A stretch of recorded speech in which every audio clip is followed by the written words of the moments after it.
తణుకు దగ్గర ఉన్న అజ్జరం గ్రామంలో కంచు తయారీలో విశిష్ట నైపుణ్యం ఉన్న పార్వతీశం గారి ఫామ్లో ఎంతో పవిత్రమైన రుద్రాక్ష చెట్టు ఉంది. సుమారు 20 సంవత్సరాల క్రితం నాటిన ఈ రుద్రాక్ష చెట్టు నుండి విపరీతంగా రుద్రాక్షలు వస్తున్నాయి.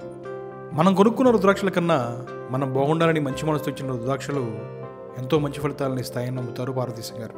అందుకే తమ చెట్టు నుండి వచ్చిన రుద్రాక్షలను తన శ్రేయోభిలాషులకు, ఆత్మీయులకు మంచి మనసుతో పనిచేస్తూ ఉంటారు. అలాగే ఇటీవల జరిగిన కుంభమేళకు ఈ రుద్రాక్షలను తీసుకెళ్ళి ఆ పవిత్ర జలంలో ఉంచి తీసుకొచ్చిన రుద్రాక్షలను అందరికీ పంచారు పార్వతీశం గారు. అదృష్టం ఏంటంటే ఆ రుద్రాక్షలు నాకు కూడా దక్కాయి. ఇవి త్రిముఖి రుద్రాక్షలు. ఇక ఇటీవల గాలివానలకు ఈ రుద్రాక్ష చెట్టు నుండి పెద్ద కొమ్మలు విరిగిపడిపోయాయి. ఈ కొమ్మకు చూసారా ఎంత పూత ఉందో. చెట్టుకే ఉంటే కనుక ఎన్ని రుద్రాక్షలు వచ్చాయో కదా. పార్వతీశం గారి దగ్గర ఇంకొక అరుదైన పవిత్రమైన చెట్టు కూడా ఉంది. దాని గురించి మనం నెక్స్ట్ వీడియోలో చెప్పుకుందాం.